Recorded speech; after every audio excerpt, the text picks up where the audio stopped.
Okay. So, hopefully, like, yeah. Okay, they can't. Okay. So, welcome to the Wrestling Pod. I'm your host, Carlito Santiago, and I have my cousin here who just apparently decided to eat his shit. Yep. So, following Night of Champions in Saudi Arabia, WWE's back on domestic soil for the Independence Day show in the PPG Paints Arena in Pittsburgh because they pre-taped this shit. So all this is pre-taped. We kind of already figured and knew what we were doing. So we'll jump right into it. After we saw a quick segment in the parking lot with Jacob Fatu attacking Solo and his now kind of Tongan family. We went into the arena where Cody Rhodes came out to a huge pop to start the show. After he spoke for a bit about winning the King of the Ring tournament, Randy joined him in the ring. The Viper said he had the win in hand, but he hesitated while Rhodes did not. Orton said he actually respected it, even if he won't soon forget it. But the return of Drew McIntyre is what made the crowd go, wow. Because McIntyre came out and called both of them pathetic. He said Orton was weak for allowing Rhodes to do what he did. He then told Cody, you don't know if you want the water. He then told Rhodes he hopes he wins the title from Cena so he can be the one to beat him for it. The Viper lived up to his reputation and, of course, his name, the Apex Predator and the Viper, as he struck and hit an RKO onto McIntyre from out of nowhere before sharing a tense look with Rhodes and exiting the ring. So this did a couple of things to set up the possibility of a heel turn for Randy Orton in the future. This also set up 4 possible matches set forth in front of us. We might get Orton and Rhodes, McIntyre Rhodes, Orton and McIntyre, or even a triple threat match between all of them. But who knows? This is great of B. What did you think? Pretty good opening segment. I mean, you have the biggest star right now go out there, got his usual "I wanna be my daddy" promo. Well, this wasn't. He didn't mention his daddy at all. He was talking about like the legacy of the King of the Ring. Close enough. Then you got Randy out there, probably the best speaker on the show because he doesn't have to talk about his daddy. No. And then you got Drew McIntyre, who is really good on the mic. So yeah, pretty good. What do you think about Jacob Fatu standing up for himself and attacking Solo, and JC Mateo and Tonga and you mean the guy? Tongaloa, the guy, the the Samoan Boogeyman. Yep. He's no longer the Samoan werewolf, guys. He's a Samoan Boogeyman. Anyway, this was quick and brutal. Obviously, a great opening segment. I loved when WWE does this, when they have, like, oh my god, look at our new champion shows up to the building and then gets attacked in the parking lot immediately. That's how you open a show. His ass beat. The Secret Hervis took on Alexa Bliss and Charlotte Flair, and of course, B-Fab and Michin. Nick Aldis booked a triple threat match to determine which team would fight for the SmackDown side of things, because they're going to have a Fatal 4-Way Women's Tag Team title match. One from NXT, one from SmackDown, one from Raw. So Nick Aldis jumped to it. Bliss would team up with Flair, B-Fab with Michin, and Piper Nivens, and of course Alba Fire.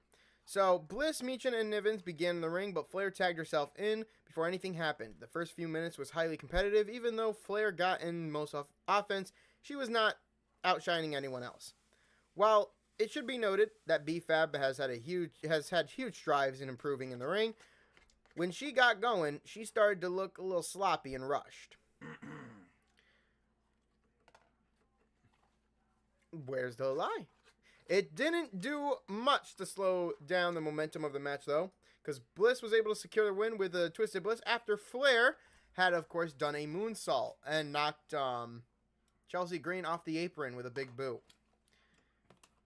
So Flair ended up giving her a huge hug after the match, being pulled away like she realized she isn't supposed to like Bliss. It's a little funny moment to cap it off, but at the same time, the Flair and Bliss tag team, I don't know what they're really going with there. Like, this is all in Bliss's, Bliss got Flair in the palm of her hand. The Blondies. The Blondies. We're the done. Twisted Flairs. Shitty Queens. Shitty Queens. Aldis booked Orton and McIntyre for Saturday Night Main Event next week during a backstage segment.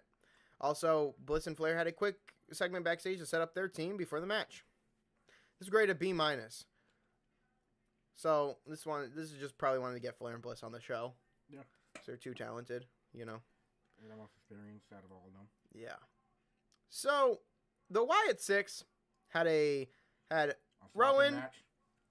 Dexter, Joe Gacy, and Uncle Howdy take on Berto, Chris Sabian, Montez Ford, and Johnny Gargano. Berto, Sabian, Gargano, and Ford were put on one team by Nick Aldis to battle the 4 male members of the Wyatt Six in an 8-man tag team match. All 4 of the teams that made up the Wyatt's opponents had a backstage segment to set up, but they were clearly not on the same page. The Wyatts had the upper hand for most of the match, like so. The babyface team got some good offense here and there, but for the most part, this was a dominant performance from Dexter Lumis, Eric Rowan, Joe Gacy, and Uncle Howdy. Gargano refused a tag, and Sabian ended up taking the loss to Rowan. This match had some fun spots and moments, but if they had a bit more time, everyone could have been featured a bit better. As it was, only 1 or 2 people stood out. So the Wyatts obviously won, graded a B-. But what do you think about, because you know the DC more, how do you feel about Motor City Machine Gun taking straight losses week to week? Because that's been happening. Yeah, you know what also should be happening? Leaving. TNA's around the corner, buddy. No, I'm not saying they should leave. They should get off of WG television and go straight into TNA.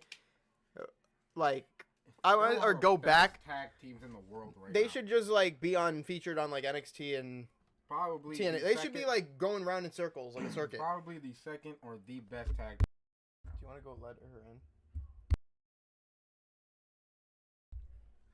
So, what happened next? I'll talk about this one. Fraxium and Ray Phoenix was up next.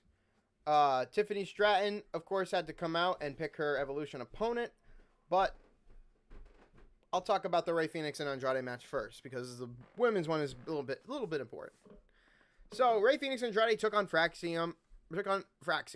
With 4 fast-paced superstars like this match got off to a hot start and never slowed down for a second. All 4 men were running and flying all over the place, and just about every move they did looked great. Sometimes all you have to do is stick some talented workers in the ring together and let the magic happen.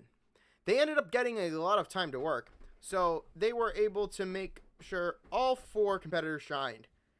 Fraxium brought a lot, but Phoenix and Andrade were able to get the win here. Graded a B.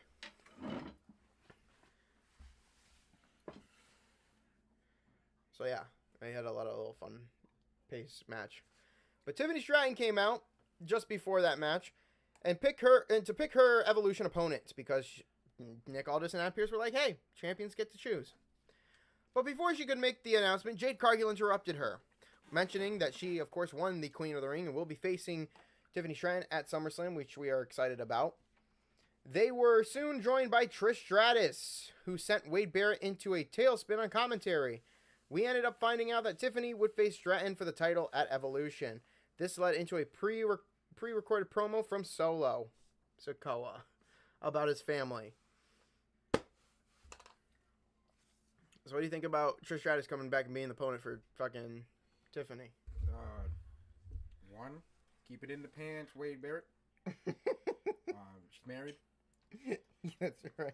She is. She ain't fucking you. Another thing. How old is Trish Stratus? Old. Second thing. God, I forgot what's going on at SummerSlam. And then I remember who's hosting it. And then I remember who her boyfriend is. And then it freaking wanted to put my head through a wall. You know why? Because this is a real wide receiver, not that bum ass dick. You don't know who they gotta see the back. Back? You mean the third greatest wide receiver of all time, Randy Moss? Yeah. Who in the bloody hell do these people are? No, idiots. Second thing, God damn it, Tiffany. Out of all of them, you choose Trish? Out of all the legends? I'm talking about just anybody right now. I mean, I get Trish is always gonna come back and do a match, but I mean, like, there's other people out there you could have picked up. Like, I think Nikki Bella's gonna be fucking, like, showing up. Nikki Bella probably hosting fucking Evolution. I don't know if that's true or not because she's on the poster, but anyway.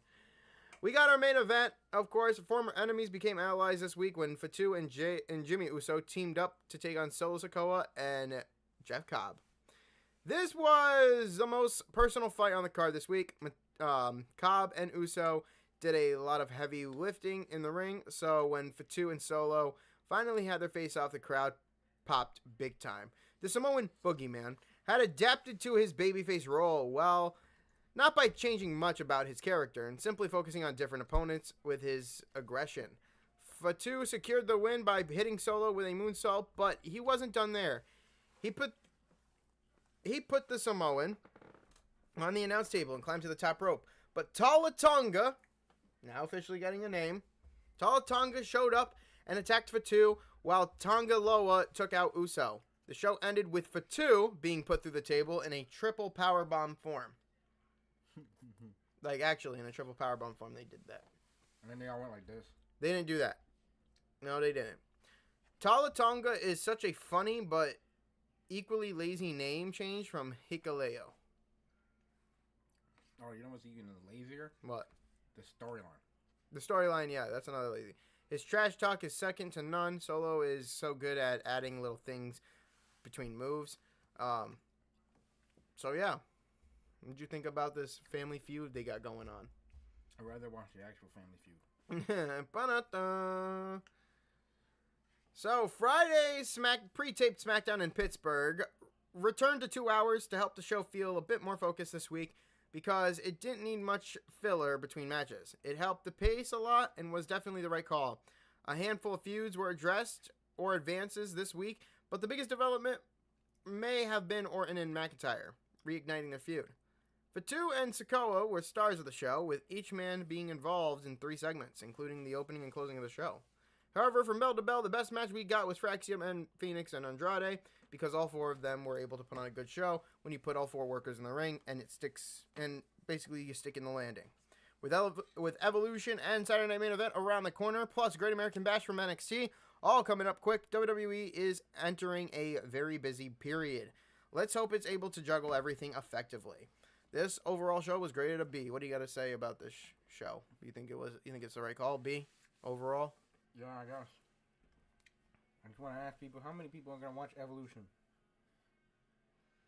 Nobody? Alright, cool. That's what I thought. I think a lot of people are going to watch Evolution. For what? I have to watch Evolution for the fact that I am doing the predictions and and it's considered a pay-per-view. But if you are watching or looking for a good time in Saturday Main Event or Great American Bash, you guys can check that out, of course, on Saturday on Peacock. Great American Bash will come to you live on Peacock at 3 o'clock Eastern, or 3 p.m. Eastern. And then, of course, Saturday Main Event will be later in the night. And all of them in Atlanta. And, of course, Evolution the next day at 7 p.m. Eastern. So you guys can check that out. We will both be here next week, hopefully, for the Raw review. And I'll be here for the predictions for Evolution. So, Lewis, got anything to say? Balls. 4 letters? 1 word? Fuck!